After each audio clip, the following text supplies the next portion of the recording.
Bonjour à tous, très chers amis, et bienvenue dans le premier épisode des jouets de Goldo.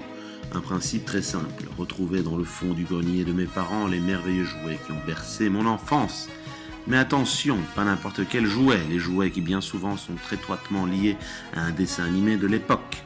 J'irai aussi explorer les caisses poussiéreuses de moultes amis et connaissances. Nous allons maintenant nous attaquer à l'épisode 1, les Chevaliers du Zodiaque, ou Saint Seiya en version japonaise. Et oui, c'est grâce à Dorothée, la belle Dorothée, que nous avons découvert ce dessin animé japonais issu des années 80. Dorothée était accompagnée d'une petite bande de joyeux lurons, et grâce à eux nous avons découvert des dessins animés tels que Dragon Ball et bien d'autres choses. Seiya et les Chevaliers de Bronze ont une mission: protéger Athéna, ou du moins sa réincarnation. On se souviendra des épisodes cultes des 12 maisons et du sanctuaire, où à la suite de différents combats contre les Chevaliers d'Or, ils terminent à se battre contre le méchant et infâme Grand Pop. Que d'émotions pour les petits enfants que nous étions? Eh bien non, pas du tout. Nous ne voulions qu'une seule chose: acheter des jouets dans le magasin le plus proche, des jouets qui bien souvent étaient très très coûteux et souvent pas très jolis. Souvenez-vous de ces tutus qui étaient en dessous des armures et de ces trous. Les prix étaient si exorbitants qu'on se demandait si on n'achetait pas un chevalier grandeur nature, ou alors encore mieux, un robot issu d'une galaxie lointaine, très lointaine. Il est temps maintenant de nous occuper du jouet du jour, et le jouet du jour n'est... Non, ce n'est pas celui-là, enfin pas tout de suite. Non, nous allons plutôt nous occuper de ces jouets de chez Bandai. Oui, c'est une marque de jouets, et oui, évidemment, les enfants, Bandai, ça ne fait qu'un. Avec un prix en francs belges assez extraordinaire, ce qui fait en euros une somme de... Quoi? C'est pas vrai. À 8 ans? Enfin bon, c'était pas moi qui les achetais en même temps. Avec mes faibles économies, nous découvrions du plastique avec du métal emballé dans du plastique. Est-ce que ça en valait le coup? Voilà, une fois la boîte ouverte, on découvrait l'objet.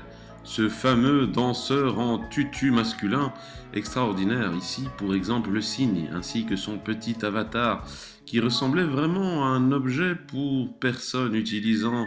Enfin, vous voyez ce que je veux dire. Alors il fallait aussi pouvoir attacher les armures. C'était assez rugueux, le plastique sur le métal, c'était pas le truc le plus lisse de l'univers. Une fois qu'on réussissait à mettre les pièces d'armure les unes après les autres, il fallait évidemment simuler un vrai combat, un combat d'hommes, un combat de chevaliers. Le seul petit problème que l'on pouvait constater aussi, c'était qu'au moindre mouvement, eh bien forcément, les pièces, elles tombaient, quoi. C'était pas ce qu'il y avait de plus... Voilà, qu'est-ce que je vous avais dit? Donc voilà, c'était peut-être éventuellement pour rendre un hommage au dessin animé où à chaque fois qu'ils se fritaient la gueule, forcément ils perdaient le 3/4 de leurs armures.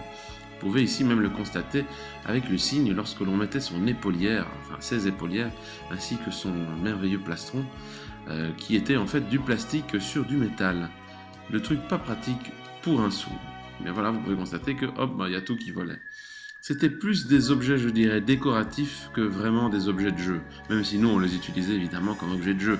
Je vous dis pas l'état des chevaliers zodiaques de mes amis, qui ressemblaient plutôt à la fin d'un combat à une espèce de biscotte qu'on aurait trempée dans de l'urine de chien et mélangée dans un sac plastique pour supermarché. Enfin, je me fais comprendre. Bref, l'utilisation de ce chevalier ainsi que de son avatar était pas des plus pratiques. Je dirais même que l'avatar était pas très souvent utilisé, parce que simplement il était moins joli que le beau chevalier qui ornait la représentation de ce superbe cygne. Quel jeu de mots. Mais regardez le beau cygne. Voilà, hein? Qu'il est pas beau? Enfin bon, moi je le trouvais pas super beau en même temps. On peut aussi constater que les chevaliers d'or, comme vous pouvez le voir ici à côté, celui de la Vierge, que je vous montrerai peut-être si vous êtes sage, était beaucoup plus fourni au niveau de l'armure, ce qui faisait que le chevalier était encore plus chargé, et donc forcément à moindre mouvement, c'était BAM! Explosion! Si vous avez des chevaliers du zodiaque chez vous, faites un test intéressant. Comparez la photo du jouet ainsi que le superbe dessin qui est à côté. C'est un petit peu comme si on comparait un mannequin vraiment athlétique à un acteur du syndicat des acteurs nains qui aurait revêtu une armure en frigolite. Enfin, vous voyez ce que je veux dire.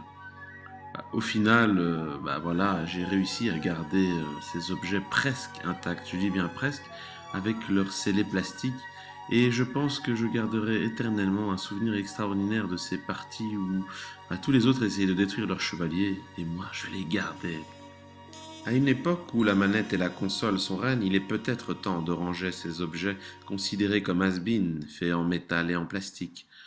Heureusement, j'ai un ami qui va continuer à jouer avec et surtout les surveiller. Je n'ai plus qu'à vous dire au revoir et à bientôt pour les jouets de Goldo.